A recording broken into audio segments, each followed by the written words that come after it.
Hello 10th class, how are you all? I think you are quite well. बच्चों, exercise 9.1 का question number 1 है हमारे पास। देखिए क्या कहा गया है इसमें। पहले तो हाइट एंड डिस्टेंस का जो मैंने आप लोगों को बताया था, angle of elevation and angle of depression, इसके बारे में आप जान गए होंगे। इससे आगे क्वेश्चन नंबर 1 है हमारे पास। पहले ही क्वेश्चन को समझते हैं, इसमें कहा गया है। देखिए, A circle artist is climbing a 20 meter long rope, which is tightly stretched and tied from the top of a vertical pole of the ground. Find the height of the pole. आप लोगों को height find करनी है पोल की। If the angle made by the pole rope with the ground level is कितना 30 degree. तो देखिए आप लोगों को क्या करना है। जैसे मैं आप लोगों को बताऊँ अगर कि एक सर्कल आर्टिस्ट है, क्या है, एक सर्कल आर्टिस्ट, उसके पास इसने पोल धरती से गाड़ दिया। ये एक सपोज करो कि कोई पोल है, ये वाला पोल गाड़ने के बाद फिर ये क्या करता है, जो ऊपरी सिरा है इसका, जैसे मैं कह दूँ कि ये ए हो गया हमारे पास, ये बी पॉइंट हो गया। तो जो बी पॉइंट है इसका, ये क्या है, ऊपरी सिरा है। यहाँ पे वो क्या करता है, रस्सी को बांध देता है, और रस्सी को बांधने के बाद वो क्या करता है, इसे टाइट कर देता है, यानी बहुत तरीके से अच्छी तरह टाइट करके और ज़मीन से गाड़ देता है। यानी ज़मीन पे कोई यहाँ पे ज़मीन में कोई किला ठोक करके उसे यहाँ से कस देता है, बांध देता है अच्छी तरीके से। तो वो क्या करता है, वो जो आर्टिस्ट है, ये इसकी रस्सी की लंबाई कितनी है, 20 मीटर। तो वो जो आर्टिस्ट है वो इस रस्सी पे चलना शुरू करता है, यहाँ पे चलना वो शुरू करता है, यहाँ से ऊपर की ओर। तो ये बताना है कि अगर वो ग्राउंड से, ये जो रस्सी है ग्राउंड से 30 डिग्री एंगल बनाएगी। कितना एंगल बनाएगी बच्चों, 30 डिग्री। तो ये बताना है कि हाइट ऑफ द पोल, यानी जो उस पोल की हाइट जो थी वो कितनी होगी, जिससे कि वो आर्टिस्ट का जो है रस्सी की हेल्प से आगे की ओर यानी ऊपर की ओर चढ़ रहा है। तो आप लोगों को क्या निकालना, हाइट ऑफ द पोल। तो इस क्वेश्चन को करने के लिए हम क्या करेंगे, इट कैन बी ऑब्जर्व। तो ये फिगर हमारे पास दे रखी है, in triangle ABC from the figure A B क्या हमारे पास, पोल। तो पोल की हाइट को हमने क्या किया हुआ है, एच लेट कर लेंगे हम लोग, या एक्स लेट कर लेंगे एज इज। लेकिन आप लोगों के पास ना, देखो वी नो दैट, हम जानते हैं। तो आप लोगों को अब हमारे पास 6 ट्रिग्नोमेट्रिकल रेशोज थे। उन 6 ट्रिग्नोमेट्रिकल रेशोज में से आप लोगों को वो ट्रिग्नोमेट्रिकल रेशोज यूज़ करना है जिसमें हाइपोटेनियस गिवन हो और परपेंडिकुलर गिवन हो। तो साइन थीटा हमारे पास होता है कितना, P/H। साइन थीटा कितना होता है हमारे पास, P/H। तो हम देखिए, हम यही क्यों यूज़ करेंगे साइन थीटा, बिकॉज ऑफ इसमें जो हमारे पास ये जो परपेंडिकुलर है वो क्या है, अननोन है, यानी हम इसे नहीं जानते। लेकिन इसमें जो नीचे वाला पोर्शन है हाइपोटेनियस से हम जानते हैं, और साइन 30 की वैल्यू भी हम जानते हैं क्योंकि एंगल कितना है, 30 डिग्री। तो इस तरीके से किसी इक्वेशन से हम केवल एक वेरिएबल फाइंड आउट कर सकते हैं। तो इसीलिए हमने उस तरीके से आप लोग उस ट्रिग्नोमेट्रिकल रेशोज को लेंगे जो हमारी रिक्वायर्ड को फुलफिल करता हो। देखिए अब आगे, in triangle ABC sine 30, sine theta करेंगे पहले। Sine theta is equal to कितना हो जाएगा हमारे पास, देखिए sine theta is equal to होता है हमारे पास P/H। कितना होता है, P/H। अब साइन 30 को जो रखेंगे यहाँ पे, तो और कितना हो जाएगा हमारे पास, परपेंडिकुलर कितना है बच्चों, देखो मैं यहाँ पे फिर दोबारा से करते हैं, यहाँ पे sine theta is equal to कितना हो जाएगा, P/H। ये हो जाएगा P/H। अब साइन थीटा कितना है, 30 डिग्री। साइन कितना है, 30 डिग्री, यहाँ पे 30 डिग्री लिखेंगे, साइन 30 डिग्री। P कितना है, परपेंडिकुलर है हमारे पास AB, और हाइपोटेनियस कितना है हमारे पास, AC। हाइपोटेनियस कितना है बच्चों, AC। तो इस तरीके से आप लोग, साइन 30 की वैल्यू कितनी होती है, 1/2। तो साइन 30 की वैल्यू 1/2 होती है, और ये कितना हो जाएगा हमारे पास, AB, जो कि हमने एक्स लेट किया हुआ था। तो आप AB से भी कर सकते हैं, AB/AC कितना है हमारे पास, 20, और कितना हो जाएगा, साइन 30 वैल्यू होती है 1/2। तो जब क्रॉस मल्टीप्लाई करेंगे तो 2AB इज इक्वल टू कितना जाएगा, 20। तो AB इज इक्वल टू कितना जाएगा हमारे पास, 20/2, कितना जाएगा हमारे पास, 10। कितना जाएगा बच्चों, ये 10 आ जाएगा हमारे पास। तो जो हाइट ऑफ द पोल है वो कितनी जाएगी, 10। देखिए फिर साइन 30 लगाएंगे, साइन थीटा लगाएंगे। साइन थीटा क्यों लगाएंगे, क्योंकि एक उसमें अननोन है, एक नोन है। तो साइन थीटा इक्वल टू होता है P/H। तो परपेंडिकुलर कितना है इसका, AB, और हाइपोटेनियस कितना है इसका, AC। तो आप लोग क्या करेंगे, परपेंडिकुलर और हाइपोटेनियस, तो कितना जाएगा हमारे पास, AB/AC। तो आप लोग क्रॉस मल्टीप्लाई करेंगे, साइन 30 की वैल्यू 1/2 होती है, क्रॉस मल्टीप्लाई करके आप वैल्यू निकाल देंगे। बहुत ही ज़्यादा इंपॉर्टेंट क्वेश्चन है। क्वेश्चन नंबर 2 देखते हैं किस तरीके से करना है आप लोगों को।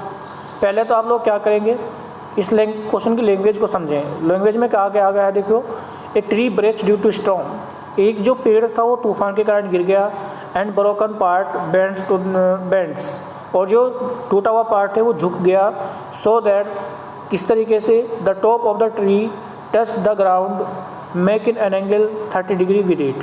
तो जो हमारे पास कौन है, जो पेड़ का जो क्या है हमारे पास जो ऊपरी सिरा है वो ग्राउंड से कितना एंगल बनाता है, इस तरीके से बेंड हुआ कि वो जो ऊपरी हिस्सा है पेड़ का वो ग्राउंड से कितना एंगल बनाता है, 30 degree. The distance between the foot of the tree, the distance between foot of the tree of the point where the top touch the ground is 8 metre, find the height of the tree. तो कैसे निकालेंगे बच्चों, देखिए suppose कीजिए हमारे पास क्या है, एक पेड़ है, ये पेड़ खड़ा हुआ है, और पेड़ जो है ना यहाँ से सपोज करो ये पेड़ खड़ा हुआ है और ये तूफान में यहाँ से ब्रेक हो गया, तूफान में कहाँ से ब्रेक हो गया, यहाँ से। तो जब ये तूफान में ब्रेक हुआ तो कहाँ, ये यहाँ से ब्रेक हुआ, तो ये किस तरीके से इधर जाके ग्राउंड से कुछ ना कुछ एंगल बनाएगा। ये यहाँ पे हमारे पास आ गया ये वाला, तो यहाँ पे कुछ ना कुछ एंगल बनाएगा। तो ये एंगल कितना बनाया इसने, ज़मीन यानी ग्राउंड से 30 डिग्री बनाया, यानी इसकी जो टॉप थी, ये टॉप कहाँ पे आ गई, अब यहाँ पे आ गई, टूट के यहाँ से ब्रेक हो गया सपोज दैट ये, और टूटने के बाद ये ग्राउंड से जो उसकी जो क्या है हमारे पास अब, यानी उसकी क्या दे रखा है उन्होंने, distance between the foot of the tower where the point touch the ground. तो जहाँ पे उसका ऊपरी सिरा टच ग्राउंड को टच करता है वहाँ पे कितना एंगल बनाता है, 30 डिग्री। तो ये 30 डिग्री हो गया। और इसकी जो डिस्टेंस है जहाँ पे इसने इस पेड़ के ऊपरी सिरे ने ज़मीन को टच किया है, वहाँ से foot of the tree, foot of the tree को बोलते हैं जड़। तो जहाँ से पेड़ की जड़ और जहाँ पे उसने ग्राउंड को टच किया है वहाँ से वहाँ तक की डिस्टेंस कितनी है बच्चों, 8 मीटर। तो इसने दे दिया हमारे पास। तो अगर मैं फिगर बनाऊँ तो इसने कहा कि find the height of the tree. तो ट्री की क्या निकालनी है, हाइट निकालनी है। तो ये सपोज कीजिए h हो गया हमारे पास, स्मॉल h, और ये जो ऊपर वाला है कितना हो गया, कैपिटल H। या एक काम करेंगे कि यहाँ पे ABC नाम दे दें और उससे हमारा पर निकल जाएगा। देखिए let AC be the original, let AC, देखिए यहाँ से यहाँ तक, let AC be the original height of the tree. Due to the storm it was broken into 2 parts. ये 2 पार्ट में डिवाइड हो गया। कहाँ से टूटा ये, B से पहले था इसकी डिस्टेंस AC थी कंप्लीट, और फिर ये कहाँ से ब्रेक हो गया, B से ब्रेक होने के बाद जो ऊपरी सिरा था वो कहाँ पे आ गया, यहाँ पे आ जाएगा ये इसका। यानी ये जो पोजीशन है इसकी कहाँ पे आ जाएगी, ड्यू टू स्टॉर्म, यानी टूटने के कारण जो उसका ऊपरी सिरा है वो ग्राउंड को 30 डिग्री पर टच करेगा। यानी ये जो हिस्सा इसका A पॉइंट ये कहाँ पे आ जाएगा, यहाँ पे आ जाएगा। यानी ये वाला पॉइंट यहाँ पे आ जाएगा। ठीक है बच्चों। उसके बाद फिर क्या करना है, विद द ग्राउंड। ठीक है, अब क्या निकालना है, हाइट ऑफ द ट्री। तो ये हमें पता है कि 8 मीटर है, और ये हमें पता है 30 डिग्री एंगल बनाया है इसने। इन ट्रायंगल कितना हमारे पास, देखिए A dash BC in triangle. तो ये ट्रायंगल हो गया हमारे पास, देखिए ये वाला ट्रायंगल है हमारे पास, ये कितना है, 30 डिग्री है। और ये कितना है हमारे पास, देखिए ये हो गया हमारे पास 8, और ये कितना निकालना हम लोग को, पहले निकालना है BC। क्या निकालना है पहले, ये C हो गया, और ये कितना हो गया B, और ये कितना हो गया हमारे पास A। ठीक है, अब क्या करना है, देखो पहले BC निकालेंगे, फिर A भी निकालेंगे, या जो इन्होंने क्या रखा है A डैश, क्योंकि A हमने ऊपर ले लिया था। तो एक पहले क्या निकालेंगे, BC, फिर क्या निकालेंगे B A डैश, और फिर दोनों को ऐड कर देंगे। क्योंकि देखिए पेड़ की हाइट पूछी उसने। अब पेड़ जो पहले तूफान से पहले जो खड़ा हुआ था तो कंप्लीट हाइट कितनी हो जाएगी उसकी, अब वो झुकी तो गया लेकिन कंप्लीट हाइट कितनी थी पहले हाइट पेड़ की। तो क्या करेंगे, इसे और इसे दोनों क्या कर देंगे, ऐड कर देंगे, जिससे कि सीधा खड़ा हो जाए। और सीधा खड़ा होगी तो हमें कंप्लीट हाइट पता चल पाएगी ट्री की। ठीक है, अब देखिए in triangle A dash BC tan theta. अब देखो एंगल कौन सा लगाएंगे हम लोग, tan थीटा लगाएंगे। क्यों लगाएंगे tan थीटा, क्योंकि tan थीटा का फॉर्मूला होता है हमारे पास P/B। कितना होता है, P/B। अब tan थीटा में tan 30 दे रखा है हमारे पास, tan 30। अब परपेंडिकुलर कितना है इसमें, BC, क्योंकि BC हमें रिक्वायर्ड है तो BC निकालेंगे। और क्योंकि बेस हमें गिवन है तो मैंने बताया था आप लोगों को एक चीज़ तो वो लेंगे जो आपको गिवन है, यानी वो फॉर्मूला लेंगे जिसमें एक चीज़ गिवन है और एक चीज़ आप लोगों को निकालनी है। तो उसके लिए tan 30 हो जाएगा हमारे पास। तो tan 30 is equal to perpendicular और बेस हो जाएगा। तो tan 30 वैल्यू कितनी होगी, 1/√3, और परपेंडिकुलर कितना हो जाएगा हमारे पास, BC, जो कि हमें फाइंड करना है। और हाइपोट ये कितना हो जाएगा हमारे पास, बेस हो जाएगा हमारे पास 8 सेंटीमीटर। तो आप क्या करेंगे, क्रॉस मल्टीप्लाई करेंगे। देखिए tan 30 इज इक्वल टू कितना हो जाएगा हमारे पास, BC upon A dash C, यानी हाइपोटेनियस कितना है हमारे पास, सॉरी A डैश C कितना हो जाएगा, बेस। तो बेस कितना है हमारे पास 8 और BC, तो क्या करेंगे आप लोग, क्रॉस मल्टीप्लाई करेंगे। Then you will find BC कितना आ जाएगा हमारे पास, ये BC आ जाएगा 8/√3। उसके बाद हमें निकालना है ये क्या निकालना है, हाइपोटेनियस। तो हाइपोटेनियस के लिए यार कोस थीटा का फॉर्मूला क्या होता है बच्चों, कोस थीटा होता है हमारे पास cos थीटा B/H। कितना होता है b/h। तो आप cos थीटा का यूज़ करेंगे यहाँ पे और b/h। तो बेस कितना है हमारे पास देखिए 8 और हाइपोटेनियस कितनी है हमारे पास a'(b)। तो यहाँ पे आप लोगों ने लगाया देखिए कितना हो जाएगा हमारे पास cos 30 इज इक्वल टू कितना हो जाएगा हमारे पास देखिए cos 30। तो a'(c) कितना है देखिए यहाँ पे 8 और हाइपोटेनियस कितना है यहाँ पे a'(b)। तो a'(b) तो cos 30 वैल्यू हो जाएगी हमारे पास, यानी कि बेस और हाइपोटेनियस। तो AC a'(c) कितना है हमारे पास 8 गिवन है। तो cos 30 वैल्यू कितनी होगी √3/2। तो a'(b) कितना हो जाएगा हमारे पास 16/√3। अब हमें चाहिए total height of the tree. तो क्या करेंगे a'(b) प्लस BC को ऐड कर देंगे तो हमारे पास कितना आ जाएगा 8√3।